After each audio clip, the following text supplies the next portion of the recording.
Hello guys, welcome back to my channel. आज हम करने वाले हैं लीड कोड का प्रॉब्लम नंबर 3484 डिज़ाइन स्प्रेडशीट। तो सबसे पहले इसकी प्रॉब्लम स्टेटमेंट समझ लेते हैं। पिछले 2 दिनों से ऐसे मेथड्स को इम्प्लीमेंट करने वाले ही डीसीसी आ रहे हैं, तो आपको पहले वाले डीसीसी भी करनी चाहिए ताकि आपको ऐसे वाले टाइप के क्वेश्चन करने की प्रैक्टिस हो। तो प्रॉब्लम स्टेटमेंट क्या है इसमें? ये आज का प्रॉब्लम तो दोनों दिनों से बहुत ज़्यादा ईजी है। मैं आपको बताता हूँ क्यों ईजी है ये। क्योंकि इसमें हमें क्या करना है, हमें एक स्प्रेडशीट को डिज़ाइन करनी है। स्प्रेडशीट को कैसे डिज़ाइन करते हैं? आपने कभी एक्सेल खोल के देखा होगा तो स्प्रेडशीट कैसे होती है? कुछ नंबर ऑफ़ रोज़ होते हैं और कुछ नंबर ऑफ़ कॉलम्स होते हैं ना स्प्रेडशीट के अंदर। तो वही हमारे पास दे रखा है कि A to Z कॉलम्स हैं। ठीक है, कैसे दिखा देता हूँ मैं आपको।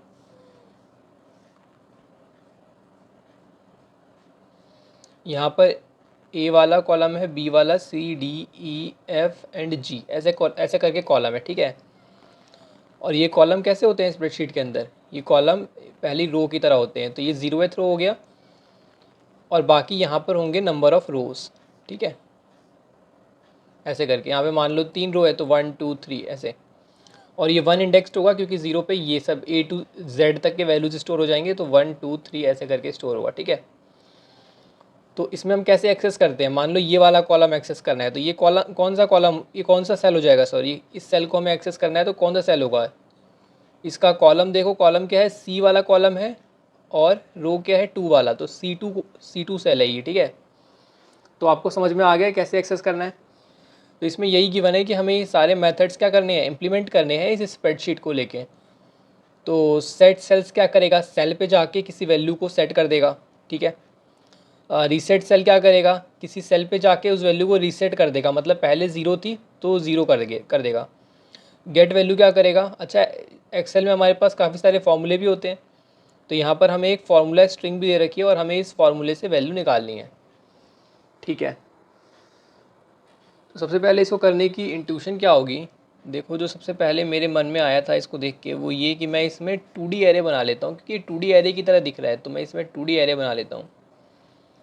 बिल्कुल सिंपल अप्रोच है इस प्रॉब्लम की। ठीक है, तो एक मैंने 2D एरे बना ली और इसको कैसे इनिशियलाइज़ करेंगे? 26 कॉलम से, है ना, क्योंकि 26 कॉलम्स होंगे हमारे पास और रो हमें, नंबर ऑफ़ रोज़ हमें गिवन है। ठीक है, तो इनिशियलाइज़ तो हो गया ये जो ग्रिड है ये इनिशियलाइज़ हो गई। अब हमें सेट करना है, तो सेल किस किस फॉर्मेट में दे रखा है? देखो, सेल जो दे रखा है ना मुझे, सेल का जो फॉर्मेट है वो है A1 B10 C4 D11। ठीक है, जहाँ पे ये जो पहला वाला A B C D है, ये किसको रिप्रेजेंट कर रहा है? ये कॉलम को रिप्रेजेंट कर रहा है, और जो बाद वाला नंबर है वो रो को रिप्रेजेंट कर रहा है। और यहाँ पर 1 इंडेक्स्ड हो रखा है चीज़। ठीक है, जो रो है वो हम 1 इंडेक्सिंग के अकॉर्डिंग ले रहे हैं। तो मुझे इसमें क्या करना है, मुझे अपना जो रो कॉमा कॉलम है वो निकालना है, तभी तो मैं अपने बनाए हुए ग्रिड में एक्सेस कर पाऊँगा। तो इसके अंदर से रो और कॉलम कैसे निकालेंगे? मान लो मैं यहाँ पे B10 का एग्जांपल ले लेता हूँ। ठीक है, ये ऐसा हमें स्ट्रिंग दे रखा है। तो मैं क्या करूँगा ना, सबसे पहला करेक्टर ले लूँगा, क्योंकि जो पहला करेक्टर होगा वो A to Z के बीच में होगा। तो पहला करेक्टर हमारा मिल गया, B मिल गया। और इसके बाद की जो सब स्ट्रिंग होगी ना, 10 11 12 19 कुछ भी होगी, वो सारा हमारा नंबर ऑफ़, वो हमारा रो हो जाएगा। ठीक है, तो मेरे पास कॉलम मिल गया और रो मिल गया। अब जो ग्रिड मैंने बनाई है, जो है ना, जो ग्रिड मैंने बनाई है इस स्प्रेडशीट को परफॉर्म करने के लिए, वो कैसी है? वो तो 0 इंडेक्स्ड है ना, रो में 0 इंडेक्स्ड है। तो अगर मैं इसके सेकेंड रो को इम्प्लीमेंट करना चाहता हूँ, सेकेंड रो को लेना चाहता हूँ, तो मतलब क्या हुआ, मेरे यहाँ पे तो ये फर्स्ट वाली रो है ना मेरे वाले शीट में, तो इसके अंदर मैं क्या करूँगा, रो -1 कर दूँगा। रो -1, तो मेरी जो ओरिजिनल वाली है वो आ जाएगी, जो मेरी शीट के अकॉर्डिंग है, 0 इंडेक्सिंग के अकॉर्डिंग।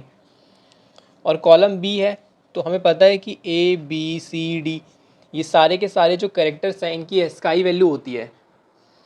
तो जैसे हम ऐसे करते हैं ना इसको लेकर, जैसे मान लो हम क्या चाहते हैं कि A पे हमें 0 मिले, B पे हमें 1 मिले, C पे हमें 2 मिले, D पे हमें 3 मिले, ऐसे करके। तो इसके लिए हम क्या करते हैं, जैसे हमारे पास कोई कैरेक्टर है तो उसके अंदर से हम माइनस कर देते हैं A वाले कैरेक्टर को, है ना। तो हमें क्या मिल जाता है, हमें उसका इंडेक्स मिल जाता है। जैसे मान लो यहाँ पे D है, तो D माइनस अगर मैं A कर दूंगा तो 3 - 0 इज़ 3 आ जाएगा ना यहाँ पे। एग्जाम्पल के लिए लेते हैं, इसकी स्काई वैल्यू मान लो आप 61 है, इसकी स्काई वैल्यू 62 63 एंड 64। पर डिफरेंस तो सेम ही रहेगा ना, तो 64 माइनस 61 क्या हो जाएगा, 3 तो होगा। और हमें इसके लिए क्या चाहिए था, हमें इसके लिए 3 चाहिए था। सेम इसके लिए 63 माइनस 61 2 होगा, हमें इसके लिए 2 चाहिए। तो हम ऐसे करके अपना जो इंडेक्स है वो निकाल लेंगे। तो मुझे रो मिल गया, कॉलम मिल गया। अब जब रो और कॉलम मिल गया तो उस पर वैल्यू डाल देंगे, कोई प्रॉब्लम नहीं है। वैसे यहाँ पर हमें सेल गिवन है तो वापस से यही काम करेंगे, रो और कॉलम को निकाल देंगे। और रो और कॉलम को निकालने के बाद क्या करना है, मुझे सेट रीसेट कर देना है। रीसेट करने का मतलब कि सेल को जो है 0 बना देना है। ठीक है, तो ये भी कर देंगे, कोई प्रॉब्लम नहीं है। अब इसके बाद लास्ट फंक्शन है इसका, इसी में आपको थोड़ा सा दिमाग लगाना है, गेट वैल्यू वाला। तो गेट वैल्यू में क्या है, गेट वैल्यू में जो फॉर्मेट होगा ना, इस फॉर्मूला का, फॉर्मूला जो है वो एक स्ट्रिंग है। फॉर्मेट होगा, यहाँ पर होगा इक्वल टू, और यहाँ पर कुछ होगा, और यहाँ पर प्लस, और यहाँ पर कुछ होगा। ठीक है, तो ये फॉर्मेट रहेगा फॉर्मूला का। ये हमेशा प्लस ही करने को बोलेगा आपसे, ये कंस्ट्रेंट है। तो यहाँ पर जो वैल्यू होगी ना, और यहाँ पर जो वैल्यू होगी, बस आपको उसके लिए ही सोचना है। यहाँ पर कुछ भी हो सकता है, यहाँ पर दो चीज़ हो सकता है, मतलब या तो 2 3 4 कोई भी इंटीजर हो सकता है। तो अगर उसने लिखा इक्वल टू 2 + 4, तो आपको क्या रिटर्न करना है, इसका मतलब वो आपको 6 इवेल्युएट करना है। ठीक है, और अगर इसने लिखा इक्वल टू A1 + C1, तो इसका मतलब क्या हुआ, ए कॉलम पे जाओ, फर्स्ट रो पे जाओ, सी कॉलम पे जाओ, फर्स्ट रो पे जाओ, जो वैल्यू मिले उन दोनों को ऐड कर दो। तो ऐसे हो सकता है, या फिर ऐसे हो सकता है A1 + 2, है ना। तो हमें क्या करना है, हमें इस स्ट्रिंग में से ना निकाल के, हमें इस स्ट्रिंग में से चीज़ों को निकाल के और अपने तरीके से इसकी वैल्यू को लेना है। ठीक है, तो इसमें क्या अप्रोच है, इसमें ये अप्रोच है कि अगर ये इस टाइप का हुआ, A1 B1 C10 D11 ऐसे टाइप का हुआ, तो क्या करना है मुझे, तो मुझे इस वाले तरीके से अपना रो और कॉलम निकाल लेना है। ठीक है, मैं निकाल सकता हूँ इस तरीके से। जैसे ही मुझे रो और कॉलम मिलेगा तो मुझे यहाँ पर इसकी वैल्यू मिल जाएगी, जो शीट के अंदर मैंने वैल्यू डाल रखी है ना, जो सेट कर रखी है वैल्यू, वो मुझे मिल जाएगी यहाँ पे। और अगर यहाँ पर ओनली इंटीजर हुआ तो वो तो एज इट इज़ हम ले लेंगे और दोनों को क्या करेंगे, ऐड करके रिटर्न कर देंगे। ठीक है, बस आइडेंटिफाई करना है कि वो इंटीजर है या फिर इस वाले फॉर्मेट का है। और वो कैसे आइडेंटिफाई करेंगे, वो ऐसे आइडेंटिफाई करेंगे, हमारे पास एक फंक्शन होता है कैरेक्टर को पता करने का, कैरेक्टर डॉट इज़ अल्फ़ाबेटिक। ऐसे ही एक और फंक्शन होता है कैरेक्टर डॉट इज़ डिजिट का। तो अल्फ़ाबेटिक क्या चेक करेगा कि इसके अंदर जो आप डाल रहे हो वो अल्फ़ाबेट कैरेक्टर है या नहीं है, मतलब A to Z में है या नहीं है। तो इसका जो पहला कैरेक्टर है उठा के डाल देंगे इसमें। अगर ये अल्फ़ाबेट हुआ तो मतलब इस वाले फॉर्मेट का, अल्फ़ाबेट नहीं हुआ तो वो एक इंटीजर है। ठीक है, अब देख लेते हैं कि इसको इम्प्लीमेंट कैसे करेंगे। तो यहाँ पर हमने एक शीट डिफ़ाइन कर ली है 2D एरे, और यहाँ पर मैंने इसको इनिशियलाइज़ कर लिया है। ये इसी का कंस्ट्रक्टर है, क्लास बनी हुई है स्प्रेडशीट, इसका कंस्ट्रक्टर ये है, इसने इसको इनिशियलाइज़ कर लिया है। यहाँ पे रोज़ और 26 रोज़ नंबर ऑफ़ रो होंगे और 26 नंबर ऑफ़ कॉलम्स होंगे। ठीक है, अब इम्प्लीमेंट करते हैं इसको। तो कैरेक्टर निकाला पहले मैंने इसमें से, कैसे, सेल मेरा किस फॉर्मेट में होगा, मान लो कि C10 लिखा हुआ है स्ट्रिंग। ठीक है, तो सबसे पहले मैंने 0th कैरेक्टर निकाला, इसको मैंने बाहर निकाला C को। ठीक है, अब ये C कैरेक्टर मेरा निकल गया।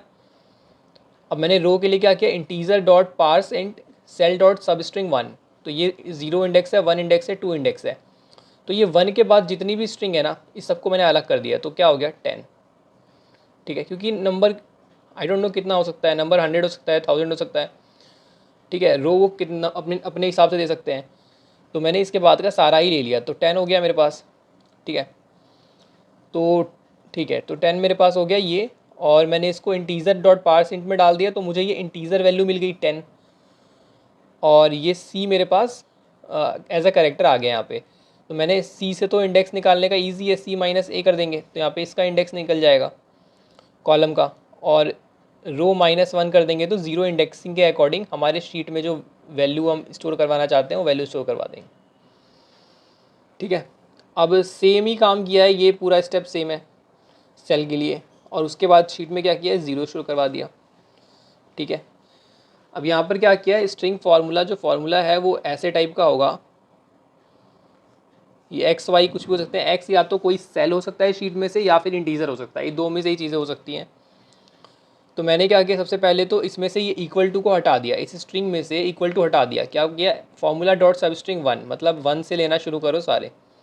तो मेरी स्ट्रिंग क्या बन गई, ये बन गई एस, ये बन गया। अब मैंने क्या किया, एक एरे बना लिया एस डॉट स्प्लिट, मतलब यहाँ से इसको स्प्लिट कर दो, जहाँ भी प्लस है वहाँ से स्प्लिट कर दो। तो मेरे पास एरे में क्या आ गया, एक्स कॉमा वाई, ठीक है, ये मेरे पास एरे आ गया। अब देखो ये मुझे पूरे पूरे अलग होके मिल गए। सम इक्वल टू 0 बनाया क्योंकि मुझे यहाँ पे समेशन करना है, तो मुझे उसे किसी वेरिएबल में स्टोर करना पड़ेगा, ठीक है। अब मेरे पास एरे क्या है, एरे है एक्स और वाई एज अ स्ट्रिंग, ठीक है। अब देखो यहाँ पे कैरेक्टर डॉट इज़ अल्फ़ाबेटिक। अब मैंने बताया था, चेक करूँगा मैं यहाँ पे कि ये A10 है या फिर 2 या 4 या 12, कोई भी वैल्यू है, इंटीजर वैल्यू है, ठीक है। तो यहाँ पर मैंने चेक किया, 0th कैरेक्टर को निकाल के सबसे पहला टर्म पहले एक्सेस किया। टर्म मतलब ये वाला टर्म, फिर ये वाला टर्म, ऐसे करके लूप में एक्सेस होगा। फिर उसके बाद क्या होगा, यहाँ पे 0th वाला निकल जाएगा, और यहाँ पर 2 ही होंगे तो ये कॉन्स्टेंट ही लूप है, इसमें कोई टाइम कॉम्प्लेक्सिटी नहीं लगेगी। तो 0th वाला कैरेक्टर जो है, ये अगर अल्फ़ाबेटिक हुआ तो ये ऑपरेशन परफॉर्म करेंगे, और अगर अल्फ़ाबेटिक नहीं हुआ, इंटीजर हुआ, तो ये directly integer dot parse int में पार्स करके टर्म को अपने इंटीजर ले लेंगे और सम में ऐड कर देंगे, ठीक है। और ये तो आपको पता ही है, इसको कैसे कन्वर्ट करना है, कैरेक्टर निकालना है, रो कैसे निकालना है पहले बता चुका हूँ, और सम में ऐड करा देना है शीट की वैल्यू को एक्सेस करके, ठीक है। और लास्ट में रिटर्न कर दिया सम को। अब एक बार जो एग्जांपल हमें दिया है इससे रन करके देख लेते हैं। तो एग्जांपल में क्या है कि हमें 3 रोज़ दे रखी हैं, ठीक है। तो मैंने एक स्प्रेडशीट बना ली सबसे पहले, मतलब अपनी ग्रिड बना लेता हूँ, ठीक है, जो मेरी ग्रिड है। तो इसके अंदर क्या है, इसके अंदर बी तक में ही वैल्यूज़ दे रखी हैं, तो मैं ज़्यादा आगे तक नहीं जाऊँगा, A B C D E F, है ना, 0 1 और 2, ठीक है। 3 नंबर ऑफ रोज़ को हमें इम्प्लीमेंट करने को बोल रखा है यहाँ पे। तो सबसे पहला जो है हमारा इनपुट वो है गेट वैल्यू का, गेट वैल्यू की वैल्यू को गेट करो, किसकी वैल्यू को, इक्वल टू 5 + 7 दे रखा है स्ट्रिंग में। तो ठीक है, मैंने इक्वल टू हटा दिया, 5 + 7 बचा स्ट्रिंग में, फिर 5 आ गया यहाँ पे, 7 आ गया यहाँ पे एरे के अंदर, है ना। अब यहाँ पे चेक किया, ये फॉल्स हो गया, और एल्स वाली कंडीशन रन हो जाएगी, इंटीजर डॉट पार्स इंट में टर्म जाएगा 5 वाला, और 5 इसको इंटीजर होके मिल जाएगा, सम में ऐड हो जाएगा, सेम इस 7 की तरह होगा अगले आइट्रेशन में। तो 5 + 7 = 12, तो मुझे 12 मिल जाएगा। अब अगला क्या बोल रहा है कि सेट करो सेल के ऊपर, सेट सेल, क्या सेट करना है, A1 के ऊपर हमें 10 को सेट करना है। तो ठीक है, हमने यहाँ से A निकाला, 1 निकाला, और 1 क्या है, 1 जो है मेरा ये रो है, तो यहाँ पे 0 इंडेक्सिंग हो रही है, तो यहाँ पे आएगा, तो यहाँ पर मेरा 10 आ जाएगा।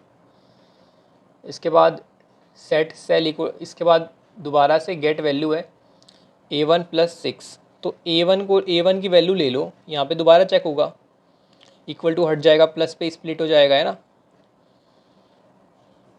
तो A1 तो मेरा मिल जाएगा, ये A1 के लिए ये वाला इफ़ वाला रन होगा, और एल्स वाला रन होगा इस 6 के लिए, ठीक है। तो A1 पे क्या है 10 और +6, तो 16 आ जाएगा, ठीक है। तो ईजी लग रहा होगा आपको भी, आप इसे खुद से भी कर सकते हो, ठीक है। तो गाइज़ ये थी आज की वीडियो। अगर आपको वीडियो हेल्पफुल लगी हो तो वीडियो को लाइक करो और चैनल को सब्सक्राइब कर दो।